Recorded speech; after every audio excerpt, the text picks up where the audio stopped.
1% of 150 million is 1.5 million times 365 because dogs eat all year. This is not a B2B business. This is B2C business, although actually it's a B2D business. B2D, business to dog. Oh, I like this guy.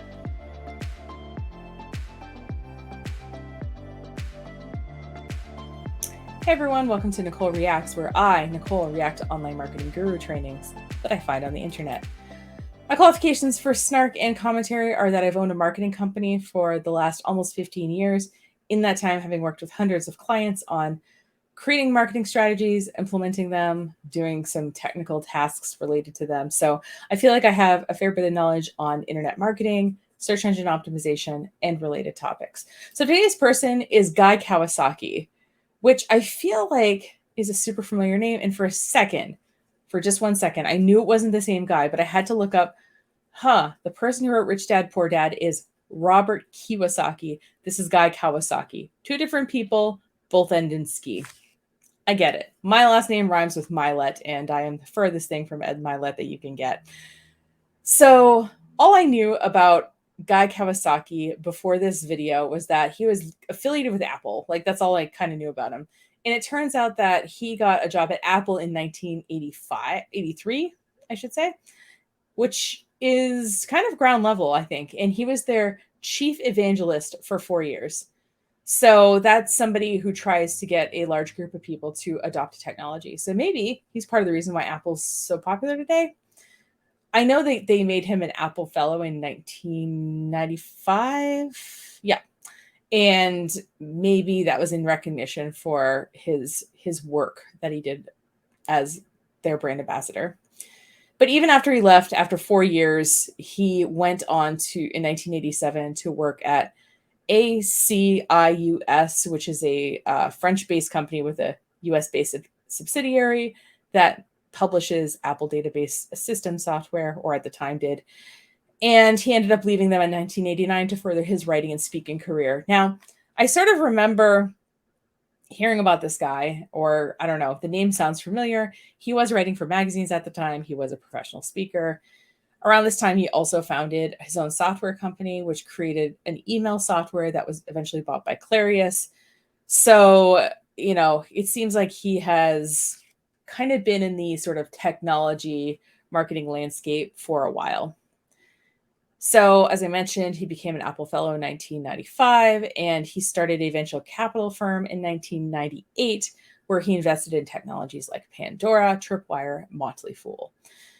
And let's see, he went to Google in 2013 as an advisor to Motorola, and he had a role in creating the Google Plus mobile device community. And in 2014, he became the chief evangelist at Canva. Canva has been around since at least 2014. Go Canva. I thought it was newer than that, but yeah, it just goes to show you all that work you put in, and then your company takes off years later. And it looks like he's done, joined some boards and things like that since then. He wrote a book in 2019 called The Wise Guy, which is his most personal book to date. And it's kind of like a memoir, I guess. And then in December 2019, he created a podcast called Remarkable People, which has over 90 episodes of interviews with people like Jane Goodall, Andrew Yang, and Sal Khan. So he thinks his podcast is his best and most underappreciated work. So I'm trying to find a list of his books. I thought the easiest way to show you his books would be to show the books listed on his website. And as you see, some of them were done a pretty long time ago. That Selling the Dream cover is pretty 1980s to me. But The Macintosh Way I've heard of, How to Drive Your Competition Crazy, Rules for Revolutionaries, Enchantment. The Art of Social Media. I don't remember really seeing or hearing recommended any of these books. I mean, sure, they're fine. And there's that Wise Guy memoir that is his latest book and most personal book, apparently. So now, unlike a lot of gurus that we talk about on this channel, this guy also has an education. He graduated from Stanford with a bachelor's in psychology. He ended up quitting law school, but he did enroll in the UCLA Anderson School of Management, where he earned his MBA. So This guy's an MBA. It seems like he's really cut his chops at multiple companies, marketing in major roles. So I think maybe this video might actually have some really useful tips. I know. I enjoy the snark too, but it's also nice to learn something. So I have high hopes for today. So without further ado, let's watch today's video. So this video was uploaded 3 years ago. So I say that because I'm never quite sure when these things are filmed versus when they're uploaded. And it's called Guy Kawasaki Exclusive Pro Tips for Brand Marketers. It's about 57 minutes long. And depending on how this is feeling, this might be a 1 or 2 part video here on the Nicole Reacts series. If it starts feeling slow, gonna cut it in 2. So let's take a look. But you'll look at the camera, you'll do a cold open. Hi, I'm Guy Kawasaki. I'm the chief evangelist of Canva. It's an online graphics design tool based in Sydney, Australia. I'm also Mercedes-Benz brand ambassador, which means I get paid to drive a Mercedes-Benz. I'm an executive fellow at the Haas School of Business of UC Berkeley, and I am so excited to be on Behind the Brand with Brian Elliott. Okay, he's very charming. I get how he can sell things. I want to fix this camera angle. I want to just move it over so that they're both centered, because I feel like Guy Kawasaki is kind of really far to his side. But I digress. Anyway, he's very charming, and he plugged the name of the person who's interviewing him. He seems like he's going to be a gracious guest just with this interaction. And apparently, as of 3 years ago, he was still a brand ambassador for Canva, or whenever this was recorded. So maybe they'll drop a hint what year it is when we're watching. Nailed it. Hi, I'm Brian Elliott. Welcome to another edition of Behind the Brand. Today I'm here with the incomparable Guy Kawasaki. Guy, welcome to the show. Thank you. Thank you. I usually ask my guests, how'd you get this job? How'd I get being on the show, you mean? No, how'd you get your job? How'd you get your start? Oh. This is a show of origin stories, so Okay. you can take the chronology back as far as you want to go. Okay, so I guess most people would want to start the clock with Apple. So I was the software evangelist, or a software evangelist, for the Macintosh division of Apple. And this meant that this is back in 1983. My job was to convince companies to write Macintosh hardware and software. Oh, he was selling the idea of Mac or Apple to companies. Okay, that makes sense. You got to build that ecosystem before you could sell it to individual home users. Your specific question of how I got that job, the answer is nepotism, because my college roommate hired me. Truly on paper, I did not have the right background. I had a psych degree because that was the easiest major I could find. The other thing I will say I appreciate about this is the first person to mention that he got his start because of a lucky break and because of who he knows. Everyone else has this whole like sob story and I clawed my way to the top. He's like, no, I wasn't qualified. I just knew somebody. Thank you. Thanks for saying it. I went to law school for a couple weeks and dropped out. Then I went to work for a jewelry manufacturer in downtown LA while I was getting my MBA. So I have no technical degree, and I didn't work for a tech company. Honestly and truly, the way I got into Macintosh was nepotism, like Boych. So what was it about Macintosh or Apple at the time that attracted you? Why not IBM? Because IBM was certainly more successful, more well-known. My classmate didn't work for IBM. Okay. Is the short answer. Okay, I like this guy. I might have a little crush on Guy Kawasaki here. But you're asking a deeper question than that. Yeah. So I tell you, I saw Macintosh in 1983, way before it was announced. Well, and for context, like if anyone remembers 1984, which is sort of that iconic, was it a Super Bowl commercial? Yes, yes. That game-changing, iconic, advertising. It's like the case study of all case studies. January 24th, 1984. So to take yourself back in time, at that time, MS-DOS, Apple II was character-driven.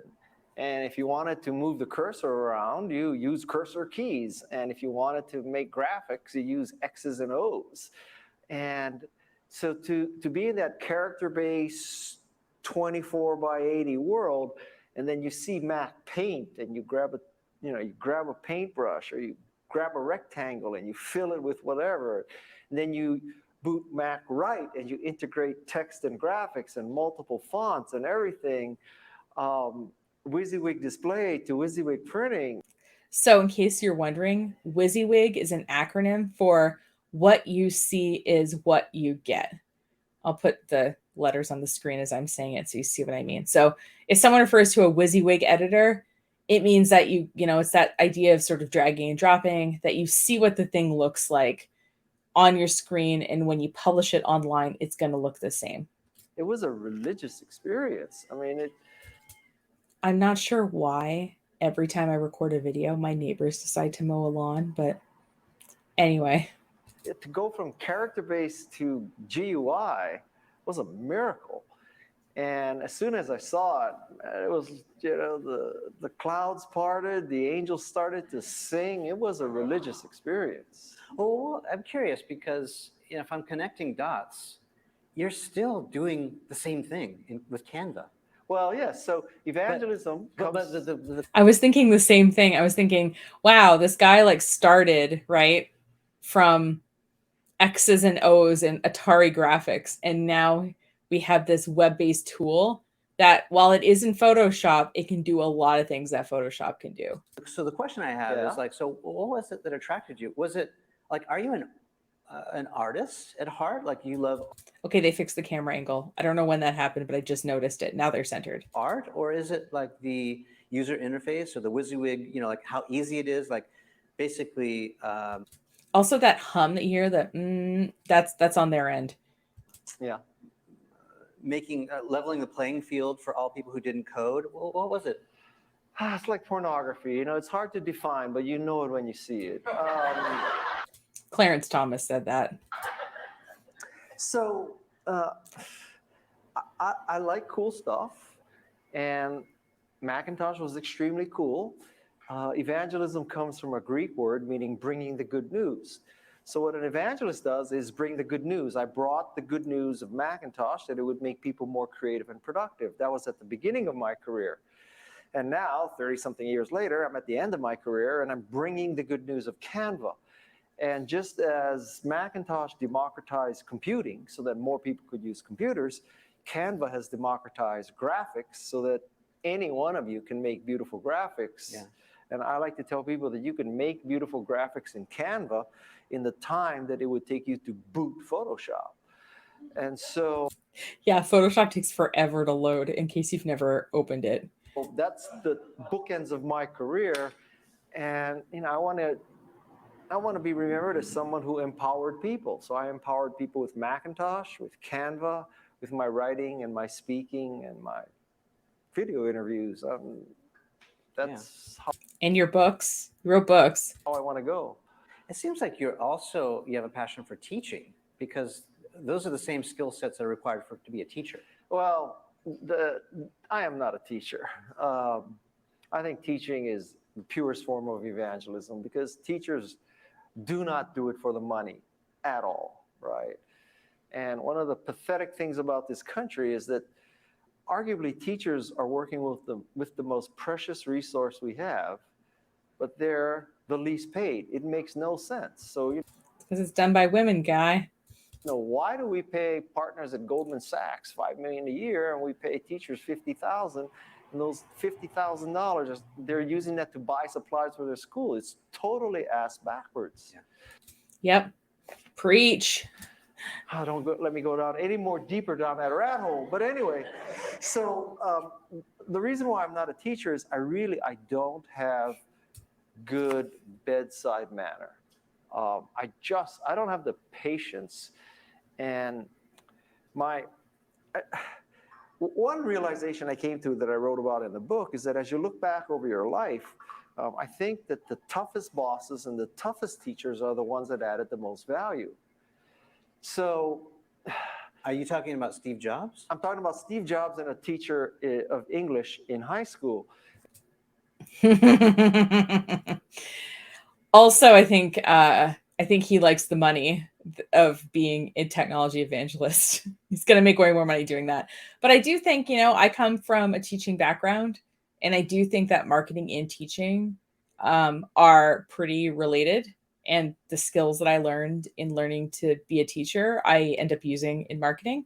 So yeah, I think that the interviewer, whose name I'm forgetting, brought up a good point there to say, well, you're kind of a teacher because he is, but obviously he's not in the education system because he likes the money behind tech. And I don't know, we can't blame him. And so he was the toughest boss and he was the toughest teacher. And I learned the most from the two of them. But when you're in school or when you're in a job, you're looking for the easy boss and the easy teacher. But it may take 20 years for you to realize that, but it's the hard ones that teach you the most. Yeah, I don't think this is true. I'm not one of those people who's motivated by being intimidated or shamed or whatever. And I think that people who are, geniuses like Steve Jobs, they could have been kind. They could have been kind if they wanted to. And if Steve Jobs was a woman, he would have had to be competent and kind. I see colleagues of mine being absolutely rude to clients in a way that, first of all, as a human, I can't bring myself to be. But second of all, I couldn't get away with because they would see me as a total bitch. But anyway, I think that's interesting. I'm wondering if his English teacher in high school was also a man. That's awesome. Tell us how you met Steve Jobs and what that was like. I met Steve Jobs because my college classmate brought me in for an interview. I know he keeps bringing this up, and he's like, yeah.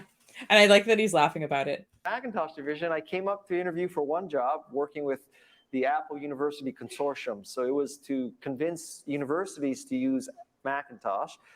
The thinking was if you use a Macintosh in college, you're going to want to use it when you graduate. And I'm from the state of Maine, and they started this laptop program, or this program. I can't remember how old I was, but they started giving students, the middle school and high school students, Mac laptops. And then you go to college and you're using a Mac. So it's natural that you're going to want to enter the workplace or get a computer for your home, and you're going to want it to be the system that you're used to using. I think that part of Apple's kind of how they built that infrastructure by working with schools was genius. And so I applied for that job. I really wasn't right for that job. I knew nothing about universities. I knew nothing about technology. It didn't work out. 6 months later, they had another job for software evangelist. Now, software evangelist is really about building trust and spreading the good news, and it's marketing and it's sales, purest form, but marketing and sales. And I was in the jewelry business at the time, believe it or not. And in the jewelry business, I worked for a manufacturer. And now you'd say, well, what's the connection between software and jewelry? Well, the jewelry business is an extremely small business. You're dealing with commodities, precious commodities, but commodities nonetheless. And so the jewelry business, and as a manufacturer, we sold to retailers. It's sales. It all was sales. all about trust and personal relationships and all that, which is what evangelism was. So sounds like evangelism is a lot like sales, but maybe a little bit more removed from the direct process of making the transaction. I learned a lot about selling that I've used for the rest of my career because I worked in the jewelry business. So the jewelry business, believe it or not, prepped me for the tech business. Yeah. It's a smart lesson, subtle, if the audience didn't catch it. I think there's a lot of things that maybe we, I hated that job, or I didn't get much out of it, or whatever. But maybe if we look for the lessons, we can find super valuable. Well, you can, depending on your outlook in life, you can learn a lot from even the worst. I mean, arguably, you learn the most from the worst conditions. Don't put yourself in worse conditions. You can still learn stuff. You just have to have an open mind to do so. Don't keep yourself in a toxic work environment because you think you're going to learn something. Feel free to get out, or at least plan your escape. It's not the best condition. Yeah, I've heard Bill Gates say that success is a terrible teacher. Yes. I've because when you're successful, it's very hard to separate correlation from causation. Yeah. Right. So, imagine if you're just out of school and you're the 50th employee of Google, and 5 years later, you're worth $1 billion. And you think you caused that. Right. To use a surfing analogy, every once in a while you turn around and paddle and you catch a wave. That doesn't mean you know how to surf. And so pretty much every guru we've watched on this channel will not acknowledge this. We have a lot of different analogies for this idea of like, waking up at third base and thinking you hit a home run, or, he just used the catching the wave analogy. By the way, I would love to try surfing sometime. I got to put that on my list of things to try. But yeah, I like that he's at least acknowledging it.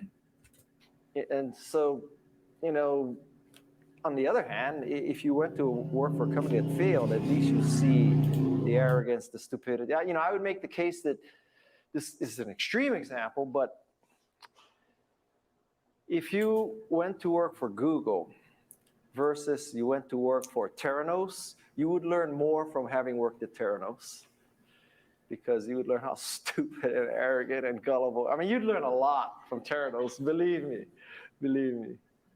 What early mistakes did you see Apple making while you were there?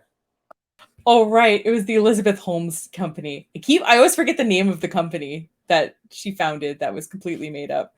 No wonder he's chuckling as he's talking about it. Okay, Guy, I'm in on the joke now. Or was it just heyday time? It was kind of just heyday time. I don't, we made some aberrations. Like, we tried to introduce things that didn't make sense. We tried to get people to do things that, we ourselves would not do.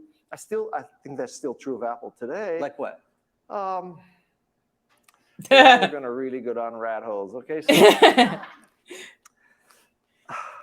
go ahead. If you take today's laptop at the high end, MacBook Pro, I do not understand why it only has 4 USB-C ports. Okay. Same. Like, do Apple employees not use digital DSLRs? Do they not have SD cards? Yeah. Do they not have to plug in peripherals? Yeah, exactly. Because you buy this $2,000 or more computer, and then you have to buy like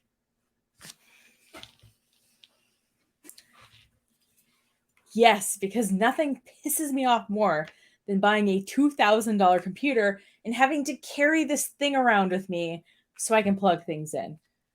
Yes, I agree. More ports. Do they not have to plug in? Do they enjoy carrying dongles? No. Isn't it useful to know that your computer is charging because an LED is green, as opposed to you have to open it up and look for the little Thunderbolt thing, Does Tim Cook have a personal concierge that keeps his MacBook charged so he doesn't worry about it being plugged in?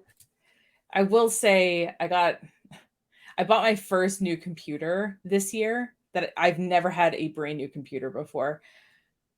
I bought a brand new MacBook Pro, and the charger that came with it does have an indicator light. So in case you're wondering, at least they finally fixed that.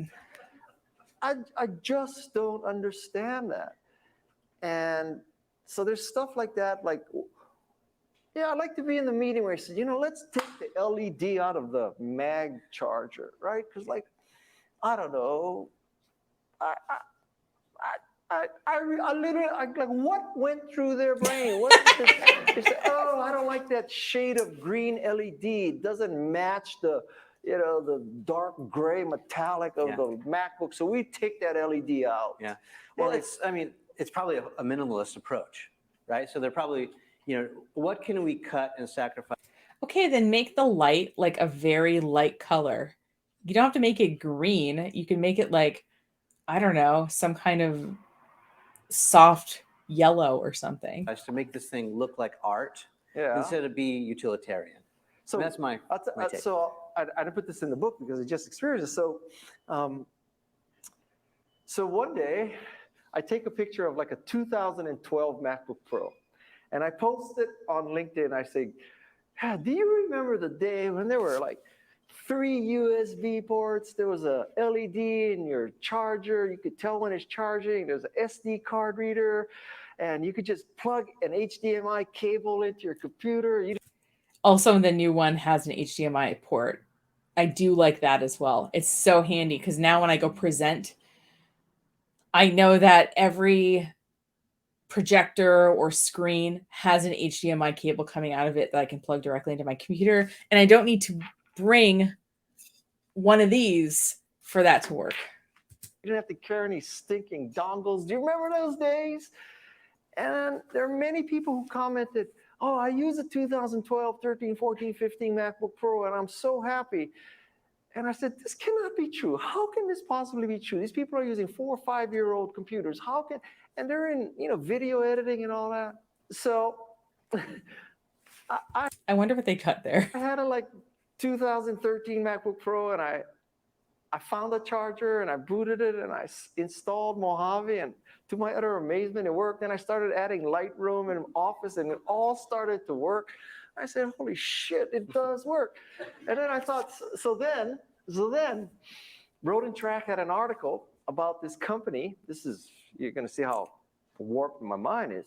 So Road and Track, which is, I think, in Newport Beach, Road and Track had an article about how this company in London takes old Datsun 240Zs and completely restores them, changes the engine, just makes it totally, fantastic car.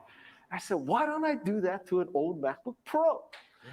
So then there's this company called Mac Sales. It's total geeks, okay, Mac geeks. If you ever want to buy RAM or anything like that, Mac Sales. So I know the CEO, I said, can you just trick out for me the most recent MacBook Pro that has HDMI, SD card reader, USB, ports? And so he did it, and he put in 16 gigabytes of RAM and a 2 terabyte SSD. And now, Guy Kawasaki uses a 2015 MacBook Pro. Runs like a champ, probably. And it's the best one I've ever had. And so I gave my daughter a 2018 MacBook Pro that I no longer use, and I gave my son a 2018 MacBook Air, and I'm using a computer that's 4 years old. Wrap your mind around that. How can that possibly be? So I don't know how we got onto this subject, but so Apple, and I'll tell you, this is my last diatribe about this. So let's say that we wake up tomorrow, and there's a press conference by Apple, and it says, we're announcing the new 2020 MacBook Pro. Okay, so it sounds like this is probably recorded in 2019. So about 3 years ago. Okay, so it was uploaded around the time it was recorded. It has built-in SD card reader, HDMI port, 3 USB 3 ports, and 2 USB-C. And what would we all say? It's 2022 and it's got it now.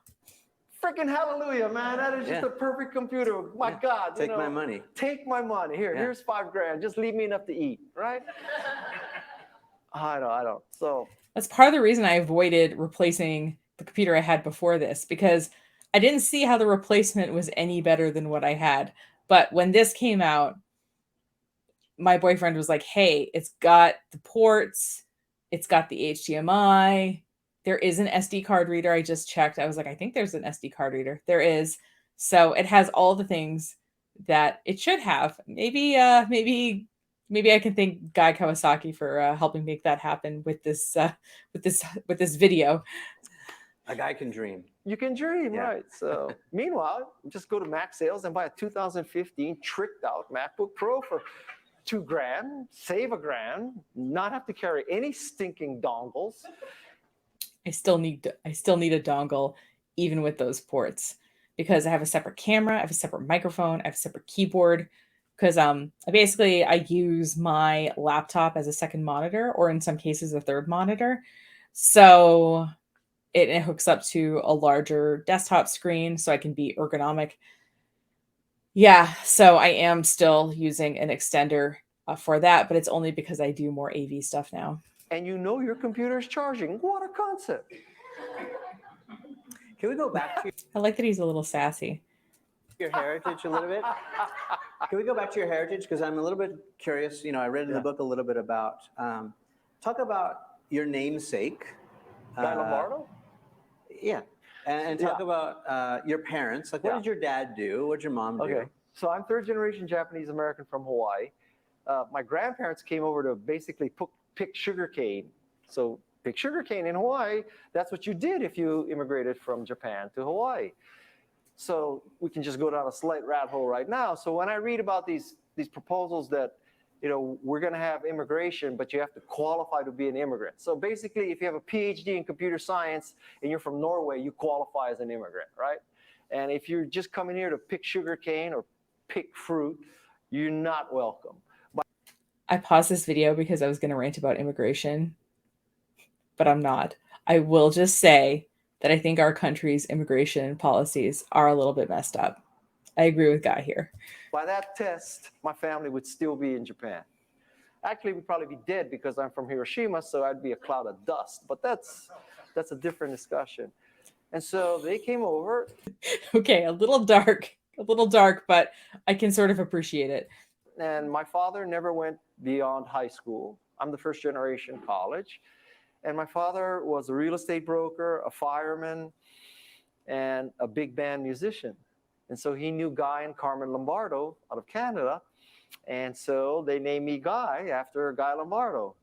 Thank God they didn't name me Carmen after Carmen Lombardo. Yeah. So that's how I got to be Guy. And did your mom work, or did she stay? She was a housewife. She dedicated her life to her 2 children, basically. Yeah. By the way, Guy has 4 kids, and they all their names start with N, which I can personally appreciate. Well, that's no small feat. I mean, look how you turned out. Yeah, well, okay. I mean, let's face it. Some of the most important work is done, within those 4 walls. Absolutely, so, yes. Yeah. Credit to moms and dads who do that. Good for saying dads. Talk a little bit about that experience when you met, was it the Air Force General or Air Force Admiral? General. Air Force, you don't have admirals in the Air Force. I don't know. Oh my brother-in-law's in the Army, but I don't know anything about military, just enough to be dangerous, obviously. So. Yeah. Oh, so when I was at Apple, the Macintosh 2 was just being rumored. And I found out that there's this thing where the Air Force takes VIPs and lets them go on a F-15 ride. So I was in at the time, the Pentagon Mac user group. There was such a thing as a Mac user group inside the Pentagon. So I used to go around to user groups and speak for Apple. So I went to the Pentagon Mac user group, and I said, man, I would just love to ride a jet. So I'll tell you what, if you can give me a ride a jet, I'll give you a Mac to anybody here, okay? And these were like basically, colonels and generals. But the computer was hard to get, yeah? Yeah. And so phone rings. It's Lieutenant McInerney. And I heard you wanted to, ride an F-15. So come on up to Elmendorf and we'll put you in an F-15. So I go, and oh my God. I mean, you think you've been on some rides, some roller coasters or whatever. F-15 is mind-blowing. And you had to do training before that. You had 4 hours of training. And they keep telling you, don't pull that lever because that's the one that's going to eject you. And, Yeah. The last thing that'll go through your mind is the canopy. And so it was just an amazing experience. And not that many people have flown in an F-15. It's tiny, right? It's like, yeah, and you have things on your leg that squeeze you so the blood doesn't go down to your legs and you black out and everybody it's amazing. Anyway, okay, so fast forward, and I said this thing about getting a Mac 2 as a joke, okay? Yeah. Because I didn't give him a Mac 2. And then, 6 months later, hi, I'm Jane Smith. I'm from the Office of Inspection from the U.S. Air Force. And we had a report that you bribed the general.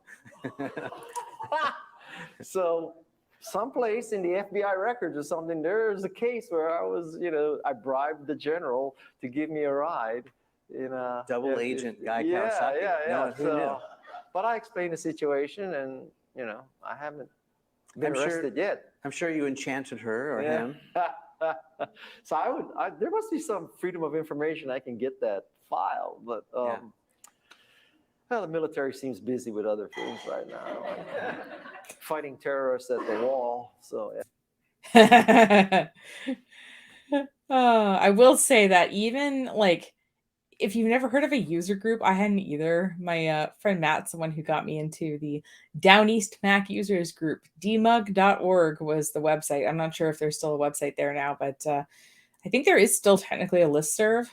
Anyway, there's most areas might have a Mac user group of some sort if you, and in general, yeah, you bring your Mac or whatever, but you can also just talk about computer stuff. They're the couple that I've been to have been pretty inclusive and welcoming. So whether you have a Mac or not, if you're just looking for other kind of computer people in your area, it was a lot of like retired people and, just regular users versus professional people. So yeah, your local Mac user group might still be kicking. Yeah. So let's talk about the book, Wise Guy. In the very upfront, you're very upfront to say this is not a memoir. Yeah. Break down what the book is, who it's for, and why you wrote it. Okay. So, well, first I have to tell you a funny story. So, once Tom Clancy was announcing a new book at a press conference, and a reporter said, "What is the book about?" And Tom Clancy's answer was, "It's about $25," which I thought was the world's greatest answer. So this book is about $15. Oh my God, this is reminding me of Dave Hollis's weird Instagram live rant last year where he was trying to sell copies of his book and he kept saying, it costs 18 American dollars, 18 stinking dollars. I mean, he might have said $18 like, I don't know, 20 times or so in a 1.5 hour broadcast. Anyway, it's kind of reminding me of that. So it's 25 on Amazon. Yeah. So this book is a collection of stories of my life, the stories that influenced my life. It is not a memoir autobiography for two reasons. One, at a philosophical level, I do not believe my life merits an autobiography or memoir. A memoir is like Nelson Mandela. It's Mother Teresa. It's not Guy Kawasaki. This is not going to be made into a movie. So I've lived and worked in Japan. In my past work experience, I lived in Japan. So actually, that to me is very Japanese. What? It's not a memoir. Yeah, well, it's called Enryo, which is like to be very reserved. You're like, oh no, I'm not a big deal, or don't pay attention to me. You're giving me too much credit. It's not that I believe I'm a big deal and I'm telling you I'm not. I'm not a big deal. So if you've read Chicken Soup for the Soul, which is a collection of inspirational stories, this is kind of like that, except all the stories in the book are mine. So it's not contributed. And no soup. And well, funny you should mention that because I pitched my publisher and told him I wanted to name this book Miso Soup for the Soul. Oh. That would have been good. And then I'll tell you another name. Okay, so I have to tell you one great story from the book. That would have been a great name. So one day, it was about 15 years ago, I had a 911. So I'm sitting in my 911 and I'm at a stop. You're talking about a Porsche? Porsche, yeah. Okay, I was like, you mean like September 11 or? And I look to my left and there's this car with 4 teenage girls. And they're looking at me, making eye contact, smiling and all that. So I'm thinking, guy, you have finally arrived. It's your writing, your speaking, your hot.com company, your work at Apple, whatever. Even teenage girls know who you are. So the girl in the front seat goes like this, roll down the window. I put down the window. She sticks her head out and she says to me, "Are you Jackie Chan?" You look nothing like Jackie Chan. You said yes, of course. So I told my publisher, the first version of this book, I had it named "Are You Jackie Chan?" And they rejected that title too. But I will tell you that, there's always a silver lining. So, one of my goals, because I have, simple, perhaps insipid goals, is that one day Jackie Chan is in Hong Kong in his Bentley, or I hope his S-Class, and he looks over and there's 4 teenage girls telling Jackie Chan to roll down his window, and the girl in the front says to him, Are you Guy Kawasaki? One must have goals in life. You know, some people want a world peace, climate change. I want Jackie Chan to be asked if he's me. Well I'll tell you played. one more story. Wait, Well wait. played. Well played. I'm the easiest interviewer in the world. You just kick me off, and I keep going. So, once a week, and I'm surprised it didn't happen tonight, someone comes up to me and says, "Your book changed my life." Oh my God, they're gonna think he's Richard Kawasaki. I had no direction in my life, and Oh, I no. read your book, and it helped me get my act together. I know where you're going Yeah. with this. I know where you're going with this. And I so know. I have 15 books. I said, well, which one of my 15 masterpieces changed your life? And they say, Rich Dad, Poor Dad. I knew you were going there. God. And I know Kiyosaki. I've stayed in his beach house until my son wrecked it. So Until my son wrecked it. Oh, that guy. I gotta do Richard Kiyosaki. I don't know if he's done any marketing ones. He's more in the personal finance, self-development space, but he seems like kind of a D-bag, honestly. Not Guy, Richard. That's awesome. So that happens all the time. Yeah. It's so funny. Well, you just go with it, right? Just lean it. Yes, I am. I am. I tell him I'm poor dad, poor dad. Yeah. That's Okay, I feel like I'm enjoying this interview, but I want some pro tips for brand marketers. We're learning about his life. That's fine. I'm just wondering when we're gonna start getting some marketing nuggets. Other than I think miso soup for the soul would have been amazing. fair. So let's impart some wisdom, because I know a lot of people who are watching this show. They're entrepreneurs. Yeah. They're small business owners. Or We maybe titled they're this working broadcast for a Marketing company Tips. and they're trying to take some wisdom back to their job to level up or figure out. Break down some of the most important lessons that we should know about. Oh my God. Why are they having this? Okay, he seems like a lovely young man, but like, why is he doing the interview? He's doing it so awkwardly. I don't know if he's not like allowed to have notes or something, or he's just like, tell us stuff we should know. And it's so funny because he was feeling like, oh, why isn't this about marketing? Right about the time I was feeling like, why isn't this about marketing? I think for entrepreneurs, the most important lesson is to focus on the prototype. That the purpose of a company is not to raise money. It's not to write a pitch or a plan or a forecast or a PowerPoint presentation, although now you can do PowerPoint presentations in Canva. Okay, so you make I like how he's making a Canva plug from the stage. But yeah, I agree. Your core product or service is what's actually important. it in Canva, you export to PowerPoint. And what they forget is that, oh, it's all about raising money and, you know, making these pitches and plans, but really it's about making customers. And the only way you make a customer is a prototype, because customers don't buy spreadsheets and customers don't buy presentations. So focus on the prototype. So what if you have a service? Same thing. I mean, Yeah. you know, you can have an early version. I mean, in a sense, you know, Canva isn't a physical product, it's a service. And it started off just making, you know, 20 design types. Instagram, Facebook, Twitter, whatever. Now it's got 300 design types. So It's a SaaS business, right? it's a SaaS business. Yeah. Software as solution, SaaS. I'm going to be the acronym queen today. Yes. Yes. So, I mean, anything can be a prototype. I'm not talking just about, you know, a physical hand soldered board. So why is that so important? I mean, it's logical and intuitive, but why? Because all the bullshit stops when you have a prototype. You know, anybody can boot PowerPoint or Canva and make a pitch, but you have to show up with, you know, this is the site running, this is the computer running. People, the dogs are actually eating the food. I'm not telling you, you know, because most pitches go like, oh, 300 million Americans, 1 in 4 owns a dog, 75 million dogs. Each dog eats 2 cans of dog food per day. Total addressable market of 150 million cans of dog food per day. With my rock star co-founder programmer, how hard could it achieve 1% market share? 1% of 150 million is 1.5 million times 365, because dogs eat all year. This is not a B2B business. This is B2C business, although actually it's a B2D business. B to D, business to dog.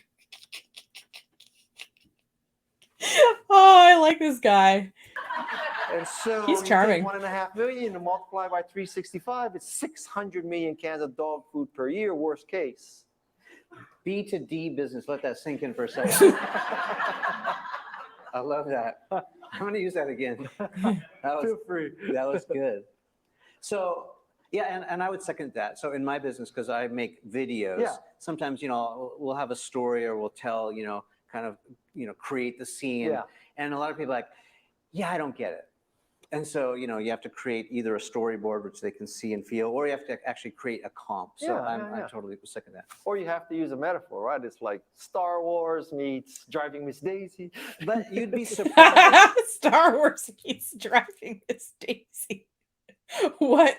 I want to see that movie, whatever that is. Even, Like you that? have, people love comps, comparisons, but you'd be surprised how still it's kind of like vague, and you actually need to show And you them can tell something. when they don't get it, right? The comp thing is dangerous. I've been asked by one client in 15 years to make a comp, and I did. And then she did hire me. But at the same time, making a comp is like doing the job before you have the job. And that's difficult. Now, if I was a video guy, what I could say is like, here's some examples of videos I've made similar to the style that we would make for you. Or here is the approach that I take with my video clients in terms of how we plan the content. And here's an example of the planned content and then how the video came out. I think that's helpful without you having to basically draft how you would do the project before you were being paid for the project. Yeah. Yeah. Okay, so prototypes. What else? For I think people who are not in a startup but are working in a company, the wisdom is that your job is to make your boss look good. And many people believe, well, the way I advance is to make my boss look bad, because then, the miracle will occur and people will realize I'm better than my boss and promote me over my boss. Nope. I have never, ever seen that happen. Me neither. So a much wiser thing is to make your boss look as good as possible. And then as your boss progresses, you draft behind him or her. And so when he or she becomes CEO, you become CXO. That's the plan. And wouldn't we all like to have said that, we worked for Steve Jobs, right? So I've been drafting off Steve Jobs for 30 years. I mean, I'm proof if you do one thing right in your life, you can coast for 30 years. I would not have wanted to work for Steve Jobs. Everyone's like, he was difficult, he was exacting, he was obsessive. That sounds not fun to me. No thanks. So imagine if my attitude was, I'm going to make Steve Jobs look bad. Well, first of all, that's very hard to do because he's so freaking good. But second of all, he would have fired me. But third of all, what would that have proved? So I think it would be much better if people went through life saying, I got to make my boss look good. Yeah. Talk about your ability to stay connected to people. I mean, you mentioned nepotism, and I think it's actually a really smart strategy. But like, it works for the Trumps. Well, has now paid dividends to your posterity. So there was a certain young kid or guy that worked in CRM business, right? Yeah, okay. So when I was at Apple, I gave Mark Benioff his first job really. So he was a freshman at USC. What was his nickname? Yeah, well, I'm coming to that. Okay. Jeez, I can tell the story without prompts here. I hired Mark Benioff. He wrote assembly language programs, examples, during his summer of his freshman year at USC. And Mark Benioff, if you don't know, is the founder of Salesforce.com. This big guy, 6'3", 6'4". Let's just say he's not anorexic. He's, full. And Full? And so he came from a wealthy part of the Bay Area called Hillsboro. And so the code name for him was the Hillsboro Doughboy, based on the Pillsbury Doughboy. So now, how you get a first impression of someone and it's very hard to break that. So I keep thinking of him as the Hillsboro Doughboy, but now he's the freaking billionaire Salesforce.com founder, but I can only see him as the, Hillsborough Doughboy. But anyway, so that's one funny story. So the lesson I don't know if that's funny. It's kind of mean. there is be good to your interns because you just never know Give them nicknames about their weight. where your intern's going to end up. Yeah, That's lesson one. That reminds me actually of something you tweeted. This is so random. Maybe it's like 2010. Correct me if I'm wrong. I remember that tweet. You tweeted something to the effect of, the nobodies of today are the somebodies of tomorrow. That's right. That just popped in my mind. So wait, so let me remind me of that, okay? Because I can't keep two thoughts in my brain at once anymore. So remind me about that tweet about nobody's ever knew somebody. But let me finish the Benioff story. Okay. So now fast forward, now he is no longer the Hillsborough Doughboy, he is the man, right? And this is about 3 or 4 years ago. So the guy who nepotistically brought me into Apple is named Mike Boych. His son graduated from college. His son wanted an interview at Salesforce. I send an email to Mark Benioff after 30 years, and I say, Mark, the guy who was my boss when I hired you, son wants a job. Can he get an interview? 1 hour later, gets an interview. Another year goes by. My son wants a job at Salesforce. Mark, remember me again? Now my son's one that's interviewed. CCs to the VP of HR, and boom, my son, And so the Hillsborough Doughboy / Mark Benioff, he remembered that. Let's just all take the high road, right? That, someone gave you your first summer job, and 30 years later you pay them back. I mean, that's the high road. So that's the story of the honor of Mark Benioff. That's karma, right? I mean, that is karma. Karma is a bitch, but. The other thing, it's so funny because it's like you see through this story how many jobs have been gotten by someone knowing someone, right? Now, if you're like me and I didn't grow up in Silicon Valley, I'm not connected like that. One way that you can start, I guess, maybe approaching this is by networking. And thankfully, during the pandemic, a lot of networking stuff moved online, and a lot of groups still have either a hybrid or at least an online component. I make myself go to some kind of networking event, whether it's in person or online, once a month. And ideally, it's a different group than I've interacted with. And what that has done is that over the course of the last, few years, my network has really grown. And it's because it's not that I like going to awkward Zoom calls in breakout rooms and answering icebreaker questions or whatever, but it's that you never know when you're going to talk to somebody and there's going to be a nice connection, and maybe you can help each other out in the future, or maybe you can just know they exist and kind of point people in their direction or whatever. So I will say, if you don't have a parent or some relative that can hook you up with a job at one of the world's biggest companies, that I guess the only way that we're going to get on the radar of some of these people is by networking with them. And if you don't want to take your chance with the online networking events, use your alumni network at your college. Every college has an alumni network. Some obviously are more active than others, but the Career Center probably can connect you with that. And you can find really good interns maybe with your alumni network. You can connect with other alumni who own businesses through the alumni network and maybe share some resources or ideas. So so don't be afraid to network because otherwise we're just going to be sad that we weren't born into this situation, right? Yeah, that is karma. What was the second thing? So I remember distinctly, I don't know where I was at some. Oh, the tweet about nobody's are the new somebodies. Yeah. So I have a theory that in the 80s and 90s, life was sort of a pyramid, where at the top of the pyramid in tech was probably Walt Mossberg at the Wall Street Journal. So every Thursday, Walt Mossberg wrote an article in the Wall Street Journal saying, you got to try 1, 2, 3. You have to try Compact. You have to try, whatever, right? WordPerfect 2.0, whatever. And so if you were in Walt Mossberg's column in Thursday of Wall Street Journal, basically it made you. Like that alone could make you. Now we fast forward till today, and I think that the pyramid is totally inverted. And now, at the top is Lonely Boy 15, Susie from Orange County.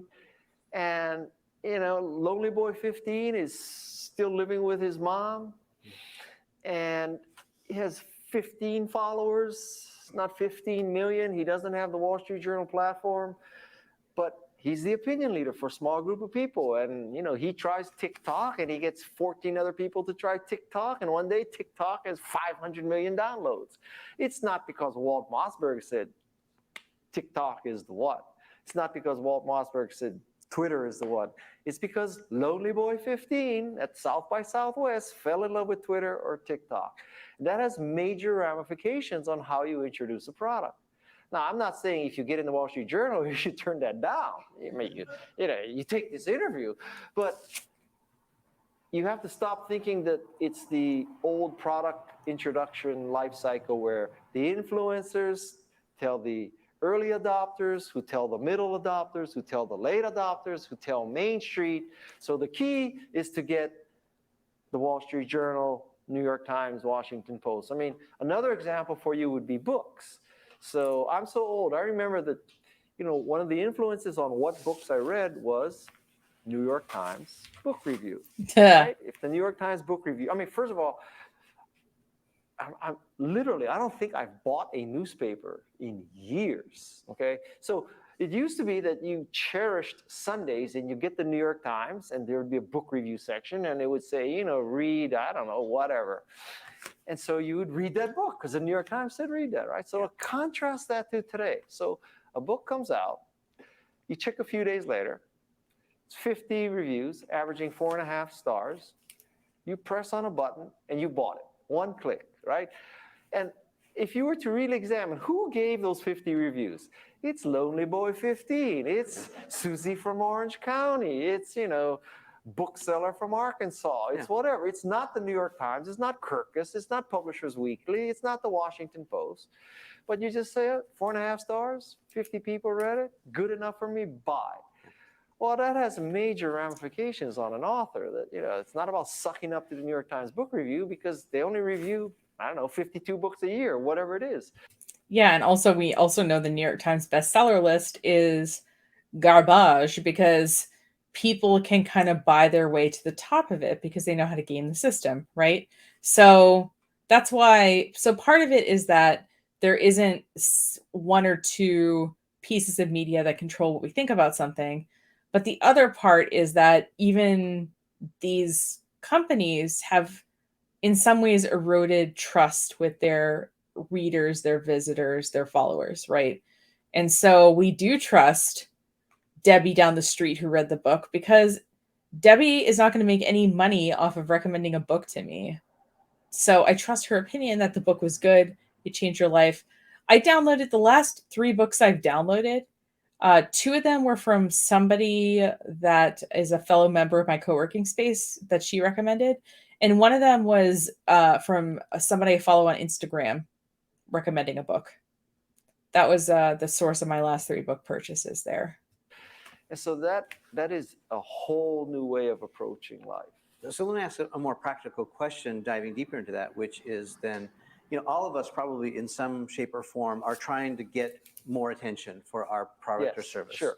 So then how do we find those, obscure, thought leaders or influencers, or maybe they're not so obscure, and then how do we get their attention and get them, get momentum? So in a sense, you're asking what makes an evangelist, or how do you do evangelism, right? And I'll tell you, 90% of evangelism is you evangelize something good. So this is called Guy's Golden Touch. And Guy's Golden Touch is not that whatever I touch turns to gold. Guy's Golden Touch is whatever is gold, Guy touches.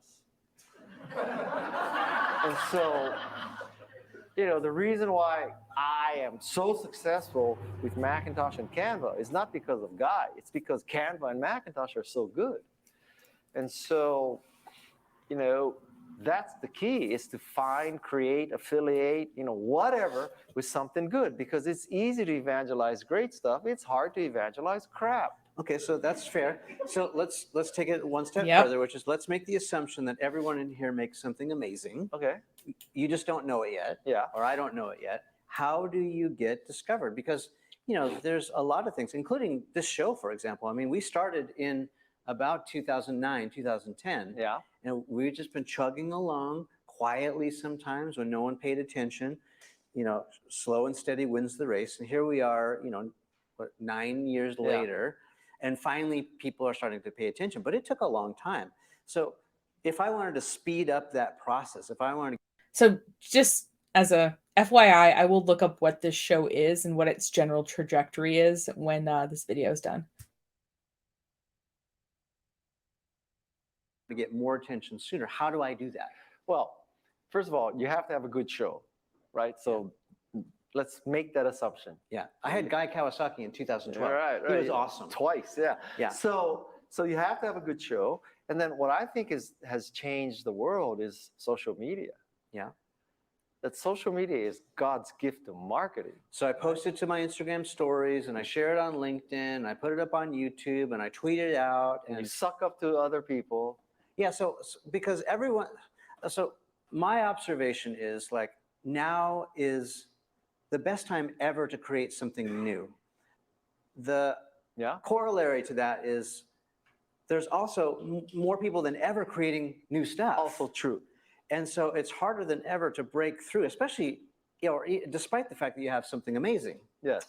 And so how do I do that? Because now I'm just in the sea of voices, especially, I love Twitter. I've loved Twitter since the start, but now it's just people are talking, or, Instagram, people are just, no one's engaging is what I'm saying. I don't think there's a magic bullet here, but I think that it requires experimentation. And, if you're food or travel or something that generates particularly great pictures, you focus on Instagram, right? And if you're career-oriented, business-oriented, you focus on LinkedIn. So there's some kind of broad stroke advice. Yeah. And you also, I think that, when the 800-pound gorilla says do something, you do something. So if Facebook says we're into live video, you do live video. And if Instagram says now we're into stories, well, you make stories. And so if the gorilla speaks, you listen. And I wish I had some magic. I would say that, as a conceptual model, think of Wikipedia or NPR. So Wikipedia and NPR, they raise tens of millions of dollars with awful ads, extremely disruptive. Nobody likes their banners or their interruption into, well, we're going to, this is Terry Gross, and I'm asking you now to pick up your phone and donate $10. And if you do that, the people at, I don't know, Microsoft are going to match your donation dollar for dollar. And if you do it right now, you'll get a free Eton hand crank radio, so that in the event of a nuclear attack by North Korea, you'll know when you're going to die. And, and so I don't really care about that hand crank radio. But now, how does NPR and how does Wikipedia get away with that? It's because they provide great content. Yeah. And so people feel like they have to reciprocate. That's the lesson. Did you catch that? Yeah. So give the gift first, create the value first, without any expectation of return. Earn the trust, earn the attention, and then when you have the captive audience, then you go in for the hard sell, which is, today is our day to raise money, put it right there. Today's your day to buy a book. Yeah.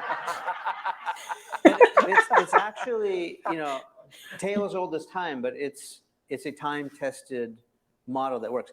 That's our model with this show. Right. So we're putting out, what we feel is pretty good content. We'll give it away for free. We don't put it behind a paywall. Well, part of the wisdom in my book is that, truly the rising tide does float all boats. Yeah. And so I love that quote. So the rising tide floats all boats, and also that people can be divided into two types. You're either a baker or an eater. So if you're an eater, you say, wow, this pie is only so big, I got to eat as much as I can. If you're a baker, you say, I can bake another pie. Everybody can have pie, no problem. So you should be a baker who believes that the growth mindset. Okay, this part is getting a little self-helpy, positivity, but the baker versus the eater is much like, the growth mindset versus the fixed mindset. It's just repackaged into a more delicious model. rising tide floats all boats. Now, this doesn't guarantee you success, but man, it's a lot easier way to live life than to always be, this chicken shit person trying to fight over the scraps of the limited pie. Yeah. Adam Grant, who's another author I'm a fan of, Adam talks a lot about givers and takers. Yeah. And I love what he talked about, that, a lot of people are either the giver or the taker. There's a hybrid in between, but like, if you're someone that's always just taking, you're very selfish. And NPR is a great example. It's like you're listening to NPR, right. You're in. Is there people who are always takers and people who are always givers? I feel like that's really polarizing and not true. There are times where I give, and there are times when I'm given to. And I don't feel bad when someone is giving me something because I give stuff too. I feel like we all take our turns. I'm saying some people might be almost exclusively takers, but I would say that a majority of us are both. Entertained by them, it's free programming. And then when they ask you for $10, you're like, oh, $10, but like, shame on you, right? If that's your attitude, like the world is a better place because we have great content, free programming. Well, like that. I think givers are happier people. Yeah. And I also think they're more successful. I agree. I think it's important to kind of look to where you can make the world or other people's lives better. But I also think that if, let's say you're offered like a job opportunity, or let's say you go in the break room and there's one donut left. Here's the thing. Somebody has to eat the last donut. And you were offered that opportunity probably because you were qualified for it, right? So don't feel bad taking that opportunity from someone else. Don't feel bad for eating the last donut. You got to be a taker sometimes. I do feel like if you're chronically giving and not getting things back that you want, I think it's a recipe for burnout. I think it's a recipe for getting fed up and losing patience and all kinds of other things that I think you probably don't want. So take the donut or take the job offer. You deserve it. Yeah. No, I wish I could say, I can prove that it's causation. Yeah. But, it's just an easier way to live life. I mean, geez. Yeah. It is easier. I will say that I've been called, I've had people tell me that I'm like a pushover, that I'm too nice. But here's the thing. Yes, there's been a couple of people that have taken advantage of that. But overall, it's attracted people into my life that are fantastic. So I would rather be too nice and occasionally get screwed over than live differently, because I do find it easier. So I just caught a glimpse of you doing this right now. Yeah. I love that. I'm catching a little bit of shaka. Let me ask, with the limited time that we've got left, I know you have to catch a flight. If you could, well, let me back up by saying, I think there's a few things that I see on a regular basis when I talk to people, small business owners, entrepreneurs, even people who have great resumes like you. There's a certain point where they get stuck. And the common denominator that seems to get people stuck is the F word, failure. And they get stuck. There's another F word that I was thinking of when you said the F word. On failure. And they think, well, I failed once, and so therefore I'm going to fail again. Maybe they manufacture that in their own mind, or maybe that's, it's what gets told to them. Yeah, it gets told to them by a toxic self-help culture where everything that happens to you is your fault, right? So if you're successful, if you become a brand ambassador at Apple at just the right time, if you're not Guy Kawasaki, maybe you're saying, oh, I deserved that. I earned that, right? And so if you feel like you deserved and worked for everything good that happened, the inverse is when something bad happens, you feel like it's your fault, right? So that's why people take failure, I think, so hard, is because they think success is under their complete control. Why wouldn't they think failure is too? Because it's just the opposite, right? Yeah, but obviously we know that circumstances beyond our control, most of it's beyond our control, whether we're successful or not, right? So yeah, I guess I'm not overly attached to success or failure because I guess I've had enough of both to know that, in some ways what I do, it matters, but it doesn't ultimately control everything. Can you think, well, and let me also say that that's baloney, right? Like, Yeah.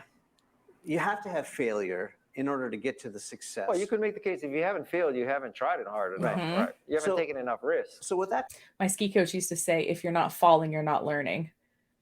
So the first few weeks of ski season, if you weren't falling over, it meant you weren't taking a risk with the gates. You weren't trying to go downhill fast enough on the cross country turns. Yeah, he expected you to be falling because that's how you were going to learn. kind of setup, can you think about like an epic failure or a lesson learned that you went through in order to get it right to sort of get you to where you are now? No. I mean, me either. Like, there's not like, I can't point to one thing and, oh, it failed at that, and then that completely turned me around, because the reality is there's like a lot of work in between when you fail and then when you reattempt something and succeed, right? There's a lot of steps there. So it's hard to make a direct connection sometimes. Well, I did not prepare for this question. I haven't had any, quote, epic failures. Yeah, me either. I haven't, for that matter, honestly, have any epic successes, right? Yeah. So it's not like I'm a billionaire. So I'm not Steve Jobs. I'm But you're a millionaire. Come on. not Bill Gates. I'm not Elon Musk. I've made mistakes. I quit Apple twice. I turned down Steve Jobs for a third job. So right there, that's 300 million. 300 million here, 300 million there, adds up to a lot of money after a while. And that's 80s money. I turned down That's 80s money. the opportunity to interview for the first CEO position of Yahoo. That probably cost me $2 billion. So now we're at 2.3 billion. We're talking like I could have a private plane at, SNA and not have to schlep up to LAX right now. So those are mistakes. You could make the case that Macintosh has never achieved dominance, right? Yeah. It's 5-10% market share. We thought it would be 90% market share. Well, it's kind of expensive to be 90% market share. I mean, when the phone itself costs $800, like, come on. Like, do you really expect someone who makes the average American salary can routinely pay for a brand new Mac or iPhone? Or do we use it until it's dead if we do have one? You know what I mean? Like, your products aren't priced at the point for a majority of use, right? So, you could call Macintosh a failure. I've started several software companies. None of them became a Microsoft or anything like that. Well, and you had a social network for a while, right? Yeah, he did. There's nothing that I like cashed out. Now, okay, so now fast forward. I don't know if there's any wisdom in this, but now I'm chief evangelist of Canva, and Canva recently closed a round led by Mary Meeker of Kleiner Perkins, where the post-money valuation was $2.5 billion. So I'm part of a unicorn, and man, it's nice to be part of a unicorn. It's the first time in my life. And, again, it's Guy's golden touch. I can't tell you I made Canva successful. I helped, I didn't hurt it, but I got on a rising tide that was becoming, freaking a tsunami, to mix metaphors. Let's say hockey stick, because you're a hockey guy. Yeah, that's true. But I gave up hockey for surfing. And so, to get back to your question, I didn't have this epic failure down to my last $5, everything on a backpack, homeless. I know all these self-help people do, though, which is probably why you asked the question. There would be a movie about my life. I didn't have that. I mean, I just kind of, if you take extremes, like, I was the last guy in the helicopter that came out of the U.S. Embassy in South Vietnam, and they dropped me off in Fresno with one bag, and they said, have at it. To, I don't know, at the other extreme is Donald Trump Jr. I'm like in the middle. I'm closer to the guy from the South Vietnam Embassy, but it's not like I really suffered. I didn't have any abuse. I didn't have any drug. I mean, I just kind of had like a, sort of in the middle life, but I made the most of it. Yeah. And It's a no worries Guy Kawasaki life. Let me ask it a different way. I had a lot of worries, but Let me ask it a different way. Yeah. So then, you have, well, college-age kids now, or Yes. grown kids. Yes. What advice do you give to college-age kids about, you know, Life? finding success? Well, one thing I tell high school kids as they're about to go to college is do not rush through college. That this is the best 4 years of your life. If you can, make it 5 years. I don't know. I think anybody who holds a period of time, whether it's high school or college or the first year you're married or whatever, as the best time in your life, I think it puts a lot of pressure on it. I think it's why I don't like New Year's. It's like, oh, this important night. And so because you place importance on it, I don't know, it adds pressure to it. So I don't agree. College was great. I have a really tight friend group from that period that we still talk regularly. But I don't think it's the most important time in your life. I disagree with him here. I didn't tell my own kids that, but I tell other people's kids that this is the last time you can live off somebody in your life. So you should extend it as long as you can. And for many parents, I mean, they've worked their lives off so their kids can have a college education. Why deprive your parents of the satisfaction of putting you through college? Extend that time. And so, oh my God. My parents paid for my college. Like that's one of the pieces of privilege that I hold. And I missed a total of 5 classes when I was in college because I thought, you know what? These people have sacrificed a lot for me to be here. The least I can do is show up and get good grades and take advantage of every opportunity I have. So if your parents are paying for school, maybe don't make them pay for an extra year. Just saying. It's kind of inconsiderate. So there's that. Now for college graduates, I like to tell them that, you think that you have to optimize your first job. Yep. Right? That you have to pick the perfect one with the perfect title, the perfect path, the perfect company and all that. You have to find it. Yeah, you have to find it. And that is so wrong because I think that, as long as you're learning, it's okay at that age. And it's okay at any age if you're learning. It might take you years. I mean, there's all these stories like Vera Wang designed her first wedding dress when she was like 40 or 41, right? So I like to think that if I wanted to reinvent myself, it would never be too late to do it. So if he puts a time period on like trying things and making mistakes, I don't know. I feel like you're allowed to do it a lot longer than he's allowing here. I could almost make the case, to go back to the other analogy, that if you picked Google out of college and you were Google employee number 50 and you became worth $1 billion and you were 25, man, it's hard to match, hard to beat that as the perfect it job, right? On the other hand, you probably are then an insufferable asshole for the rest of your life. On the other hand, if you went for a company and you work for pets.com and it imploded, or you work for Theranos and imploded, you probably will learn more from that experience about what not to do. And you don't need to be in an imploding company to learn something. Then I think someone who gets out of college today, over the course of their lifetime, they're going to work for 10 or 15 people, 10 or 15 companies. In my lifetime, you work for 1 or 2 and you retired after 25 years and you played golf and you had a gold watch and all that, but that doesn't happen that way. Yeah. So kids should just chill out, man. Just I'm not saying just, Well, take 5 years off and go to Europe, but you don't have to. You might as do it. Do it if you want. You just said this is the time period that will absorb mistakes. Why not? Why not go to Europe and get a job in Europe somewhere for a couple of years after college? You don't have to put yourself in the rat race immediately. Yeah, and I guess you're sort of indirectly or at all telling parents you don't have to put yourself in the rat race at all. To chill out too, because maybe there's some pressure of go conquer the world. I don't know. Listen, I'm not going to tell people how to parent their children. I have enough problems parenting my own children. But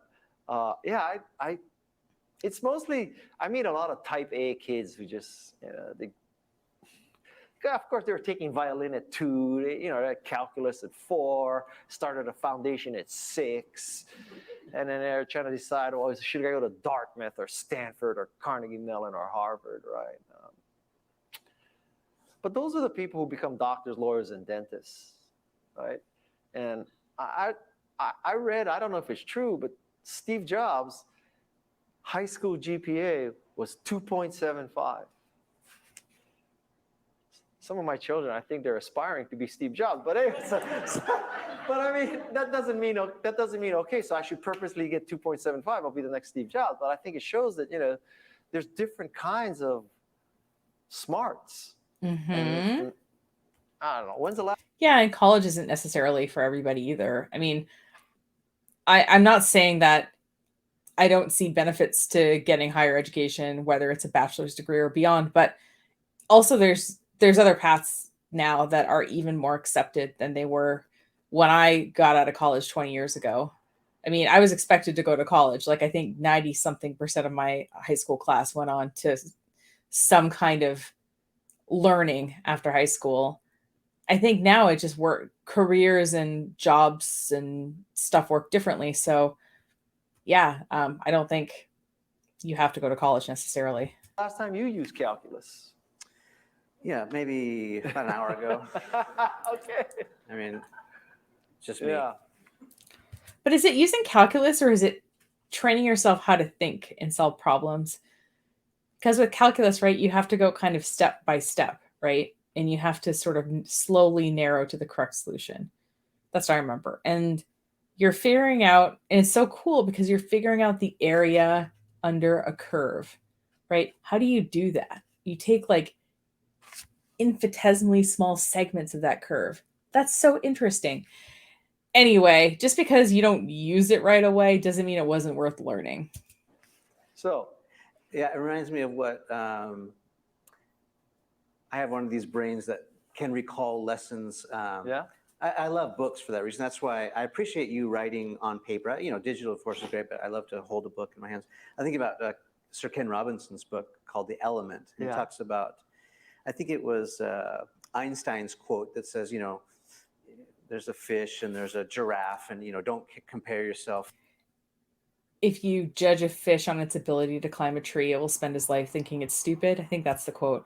I'll put the quote on the screen.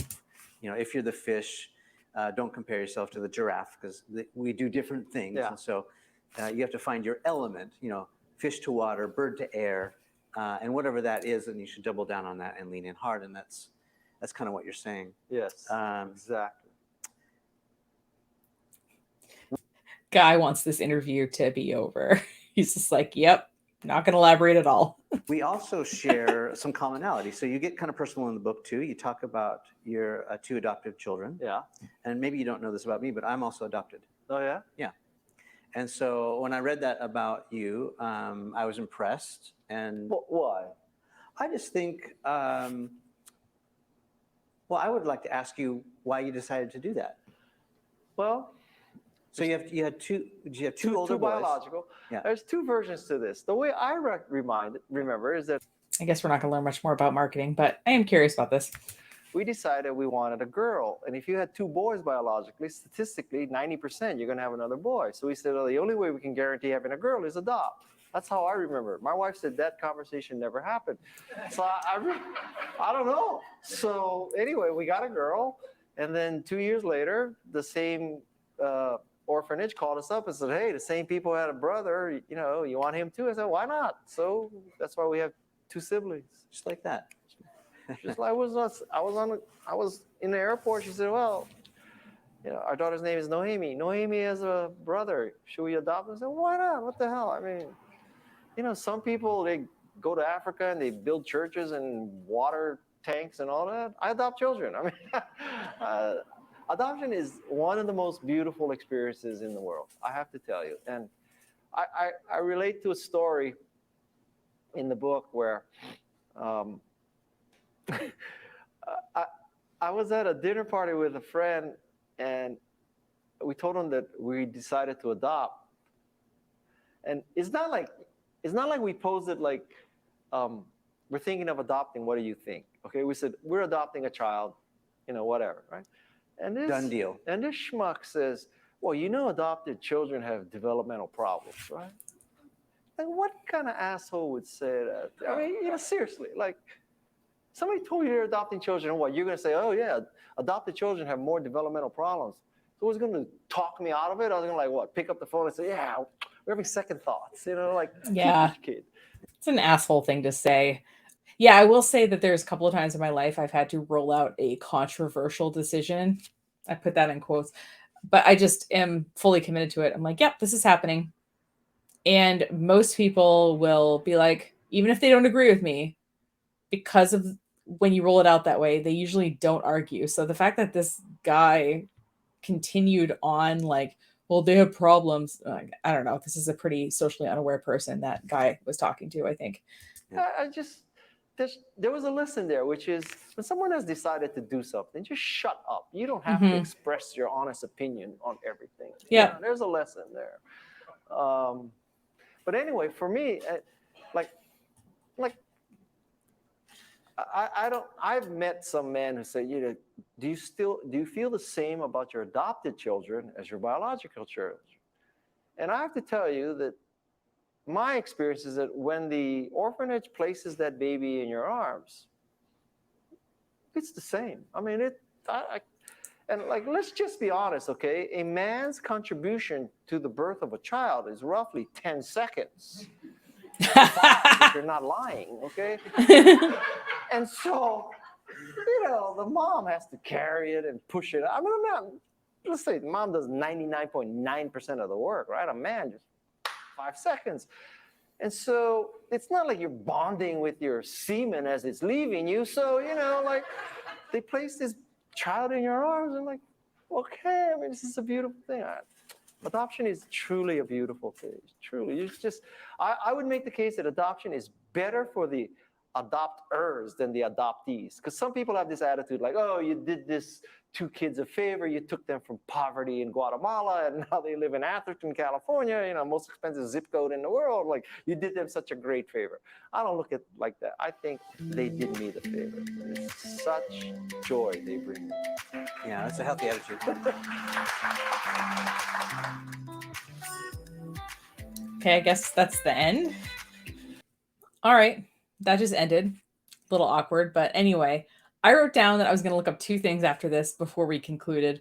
One is what this whole behind the brand podcast thing is, and the other is what Guy Kawasaki's social network was. So, all right. So besides the fact that I can't spell Brian, I can't load behindthebrand.tv. I've clicked on it a few times. It just loads a white screen, but we can just read that this is hosted and directed by Brian Elliott.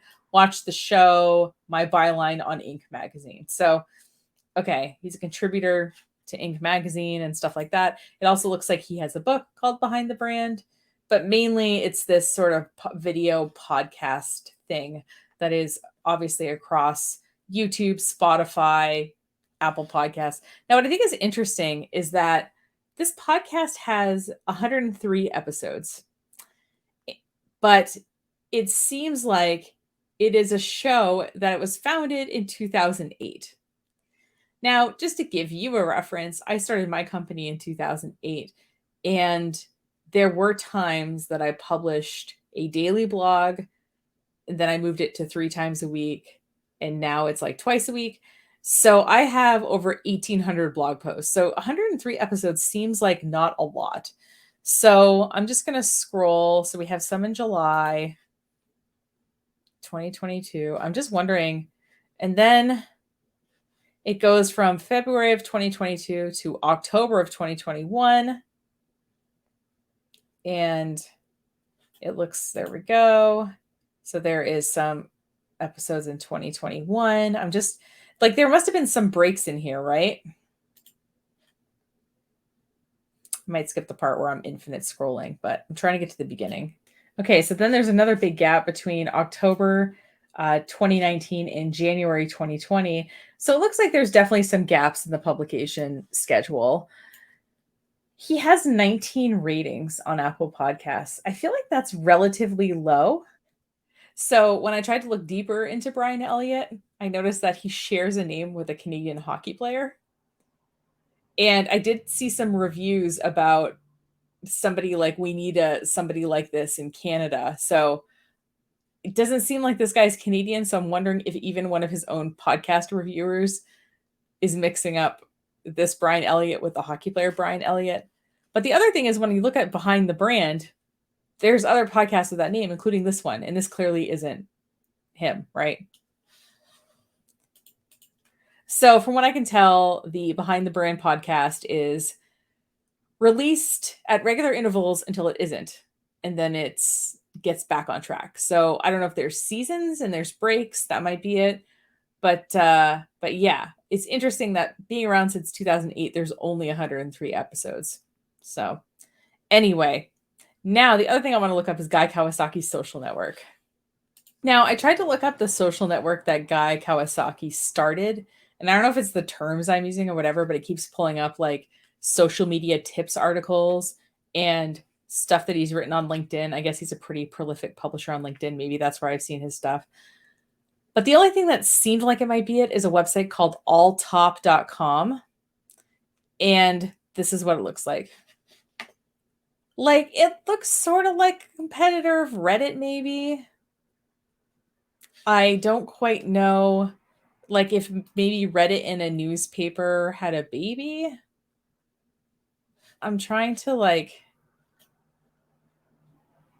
I don't know where it's pulling this data from, obviously, and it's pretty graphically blah, but that's the only thing that I can think of that is the social network he started. If you know otherwise, leave it in the comments. I'd be very curious.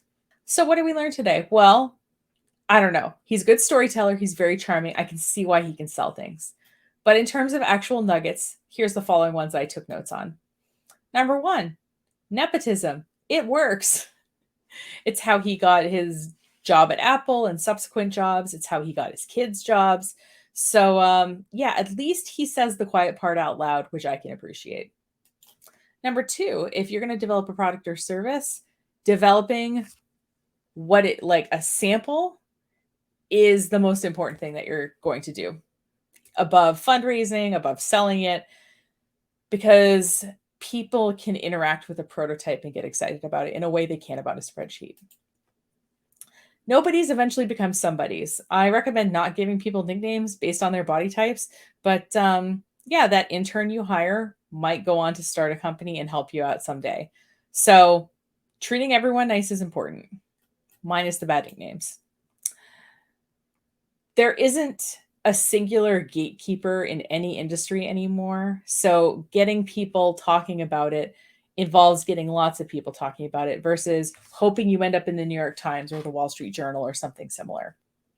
The other thing is, it's really hard to sell something that's crappy. So rather than trying to sell something that's crappy, find something that is gold and touch it, because that's what Guy does. Social media is God's gift to marketing. He literally said this during the interview, and I agree, because it mobilizes the many people to talk about something and gives them a vehicle to do so.